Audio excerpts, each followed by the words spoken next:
UPSC की पढ़ाई कराने वाले अवध ओझा को कौन नहीं जानता। अपनी बातों से लोगों का दिल जीत लेते थे।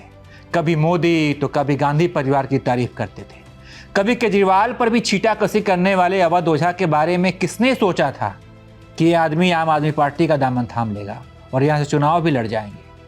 क्योंकि गुरुजी ने चुनाव में दिलचस्पी दिखाई तो थी, लेकिन वो पार्टी आप नहीं बल्कि बीजेपी, कांग्रेस और बसपा हुआ करती थी। अब जब गुरुजी ने आपका दामन थाम लिया और पटपरगंज से इन्होंने चुनाव लड़े तो समझ आया कि फेसबुक और ट्विटर पर फेमस होने भर से चुनाव नहीं जीते जाते। गुरुजी राजनीति की पहली परीक्षा में फेल हो गए हैं और फेल भी 1 या 2 नंबर से नहीं, कोसों दूर हैं पास होने से। 15,000 से अधिक वोटों से ये पटपरगंज सीट पर चुनाव हार गए हैं। भाजपा के रविंद्र सिंह नेगी यानी कि रवि नेगी ने चुनाव जीत लिया है। बहरहाल देखना होगा कि अवध ओझा का अगला कदम क्या होता है। क्या वो राजनीति में सक्रिय रहते हैं, बने रहते हैं?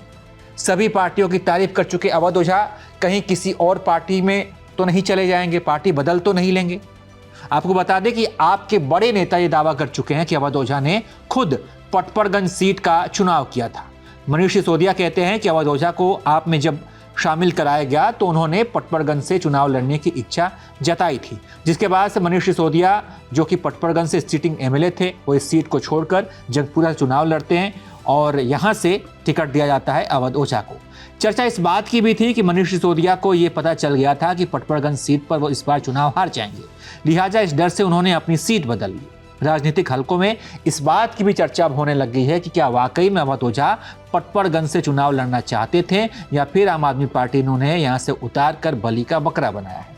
सिसोदिया और तमाम नेता ये दावा कर रहे थे कि दिल्ली में जो शिक्षा क्रांति आई है उसका केंद्र पटपरगंज था, लिहाजा यहाँ से आपका चुनाव जीतना तय है। लेकिन अब जब परिणाम सामने आए हैं तो अवध ओझा इस सीट पर बड़े अंतर से चुनाव हार चुके हैं।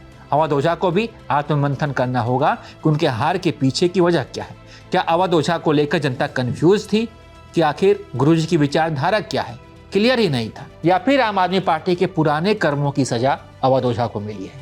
बहरहाल आप इस पर क्या सोचते हैं, अपनी राय बताइए।